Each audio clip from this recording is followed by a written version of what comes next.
ఉప ముఖ్యమంత్రివర్యులు శ్రీ పవన్ కళ్యాణ్ గారు రోజు రోజుకి పెరుగుతున్న ఘన, ద్రవ వ్యర్థాల మూలంగా గ్రామాల్లో సైతం పర్యావరణ సమస్యలు, ఆరోగ్యపరమైన ఇబ్బందులు తీవ్రమవుతాయని, శాస్త్రీయ విధానంతో వ్యర్థాల నిర్వహణ చేపట్టేందుకు ప్రత్యేక కార్యక్రమాలు చేపట్టాలని రాష్ట్ర ఉప ముఖ్యమంత్రివర్యులు శ్రీ పవన్ కళ్యాణ్ గారు నిర్ణయించారు.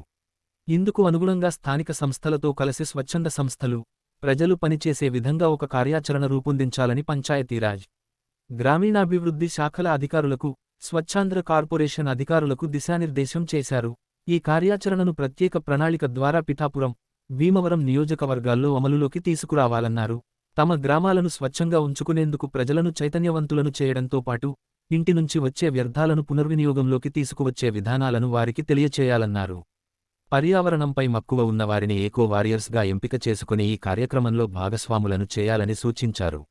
డంపింగ్ యార్డుల సమస్య నగరాలు, పట్టణాల్లోనే కాకుండా మేజర్ పంచాయతీల్లోనూ తలెత్తుతున్న విషయానికి ఇప్పటికే తన దృష్టికి వచ్చిందని శ్రీ పవన్ కళ్యాణ్ గారు తెలిపారు. భీమవరం పట్టణానికి సంబంధించిన డంపింగ్ యార్డు సమస్య తీవ్రతను స్వయంగా చూసిన విషయాన్ని ఈ సందర్భంగా గుర్తు చేసుకున్నారు.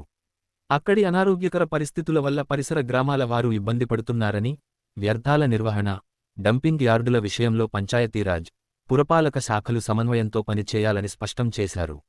జలవనరులైన నది పరివాహక ప్రాంతాలు, కాలువలు, చెరువుల వెంబడి చెత్త వేసే విధానాలను ఆపివేయాలన్నారు.